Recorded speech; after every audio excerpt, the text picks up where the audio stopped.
Oh, who shot you?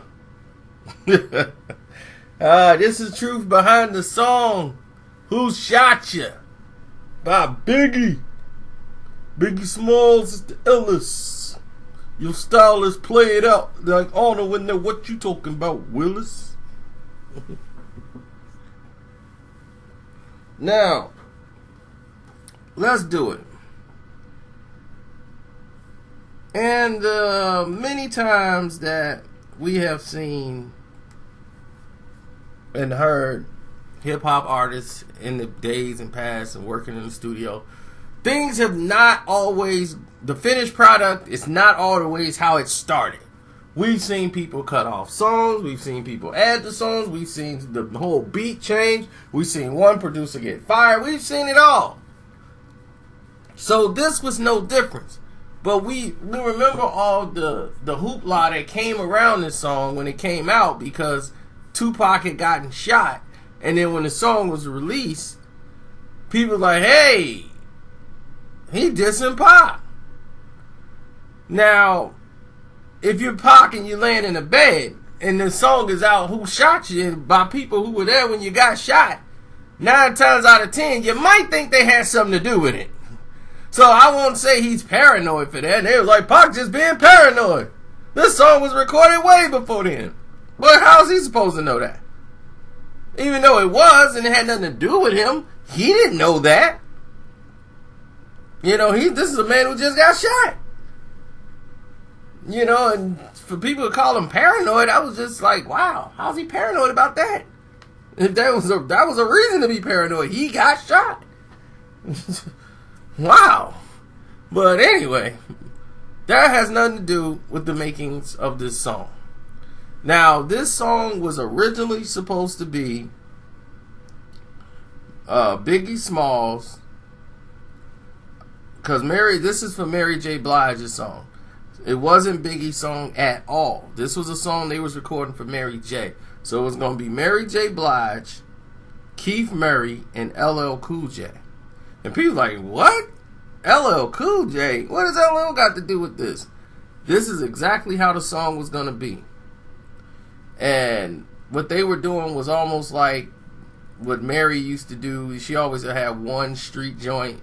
And that's what Puff wanted to do. Like, keep everybody involved. Like, when she did with Method Man and all that. He wanted to have a collaboration with his older artists and new artists that he wanted to work with. See, Puffy wasn't just a bad boy records. He was also a manager. And he wanted to manage LL Cool J and Keith Murray and Busta Rhymes and everybody else. He wanted to be their manager, even though they was with other record labels. So LL Cool J was in a transition at this time. And he was transitioning from firing all of his previous management before. So the only thing that he really had was, you know, he basically didn't have Quincy Jones. To a degree, he did. He still worked with Quincy. Quincy loved him. And him and Kadada's relationship dissolved. And he was coming from a spiritual transition from the Buddhism that they were doing with Quincy Jones and all that stuff, and going back towards God and religion. And he went back and married his baby moms. So he was in a whole new space. And he's like, I'm not that LL Cool J no more. That LL Cool J is gone. I want to reinvent my career again, starting from this point on. So he sat down and had a conversation with Puffy. So Puffy was like, cool, I'm going to help you because you definitely is the staple. Like, you the ladies love Cool J. Everybody loves LL. So I could sell that. I always wanted to work with LL. That was Puff's whole thing. Like, we get LL in the mix. Oh, man, this is finna go off. So he was like, I'm going to put you on the joint with Biggie. So we got to get the young audience back. See, you gonna get the ladies. You got to get the young heads back. You got to get the hip-hop core. They think LL's a relic. You know, Mama Said Knock You Out, even though it's a couple years ago, that's like, they forgot about that. And that last album, you know, the young heads didn't even feel that album. You know, they ain't ride with that. And he was like, I was going through a spiritual transformation at the time.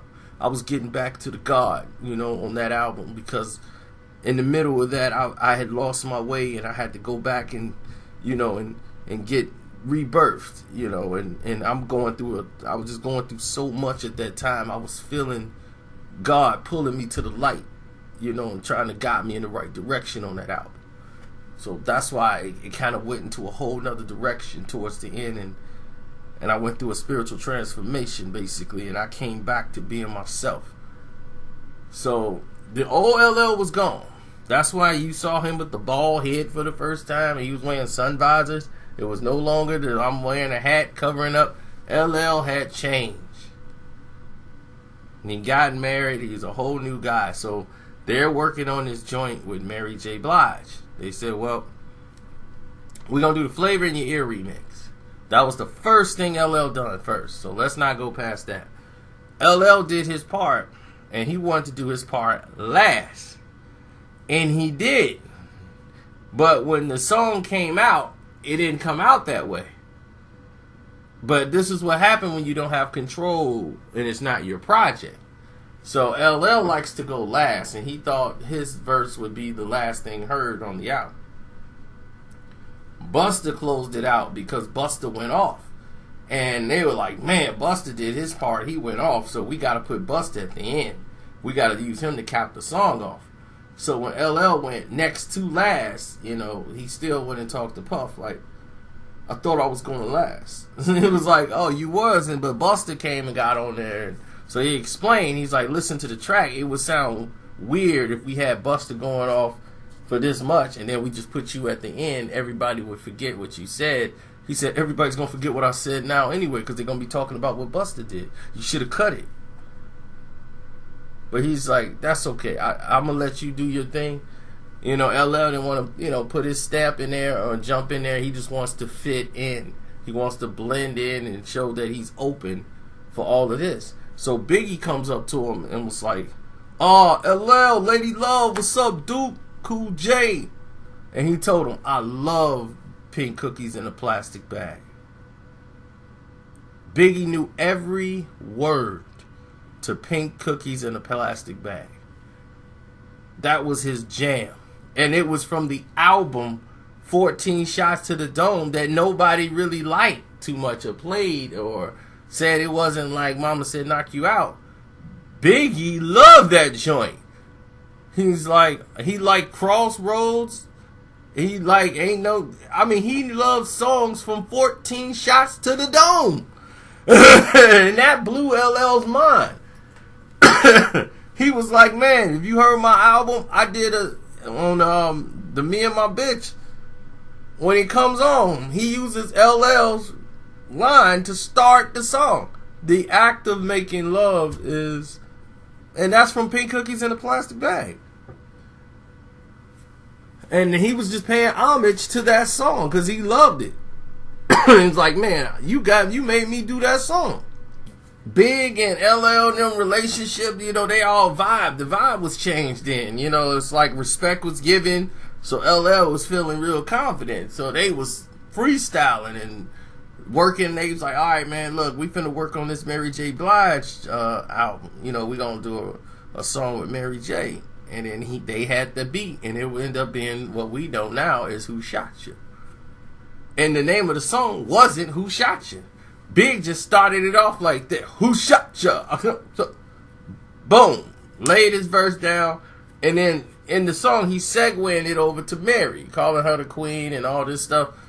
So everything was about Mary. Keith Murray come in there and start blazing. So LL come there, he got his rhyme and everything ready to go.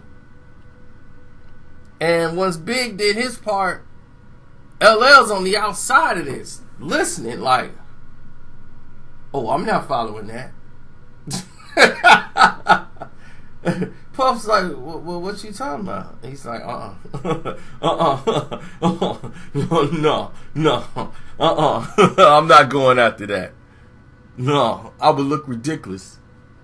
No, As a matter of fact, I'll change the verse, and if I like the way it goes, I'll put it with the song. But that's a young bull in there. Yeah, he's going for it. No, oh no, this is setup. He's like, what? And so he told Keith Murray, you gonna follow that? And Murray's like, yeah, I'm going in there, I'm gonna blaze this. I ain't running from the booth. Ain't nobody gonna run me off the booth. He was like, alright, well, I'm out.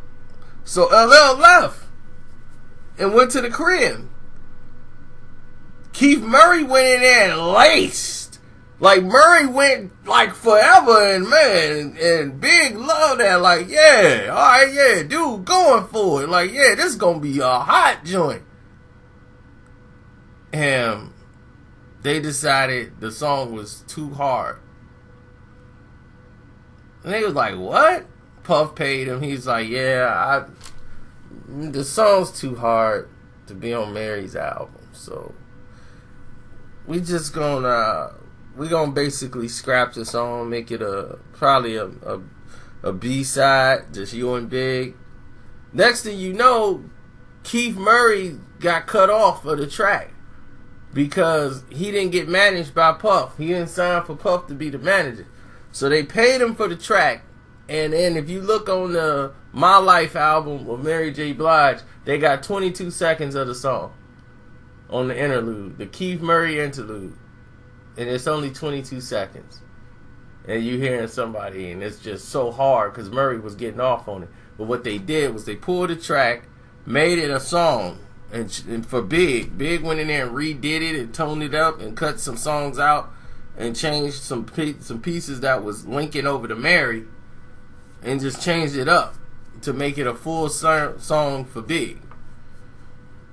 And there's no Keith Murray. And it wasn't that. And LL Cool J chose to let Puffy executive produce his album. Not the album he came out with, but the Phenomenon album. Because he couldn't afford to pay what Puffy was asking. It wasn't that Puffy charged a lot. It was just, at that time, LL couldn't afford to pay that and, do the things he was doing. He's like, for now, that'll be a bit of a stretch. So now I wouldn't be able to, to do that. That wouldn't make sense for me to, do that move right there. So what they did was come up with a way to let Puffy EP his Phenomenon out. And that was basically a Puff Daddy Hitman production.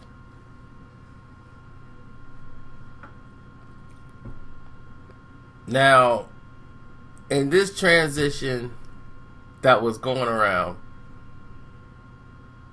we all heard the Who Shot You thing, but on the internet, thanks to YouTube, you get to hear the version with Keith Murray and Biggie, the original version. They recorded. It's all on YouTube now. But what that song would have been had LL Cool J joined on and got on board. I think that would have been an epic performance because L would have had to come with it. And basically since that time on, it's been like since they did the Monstar song together for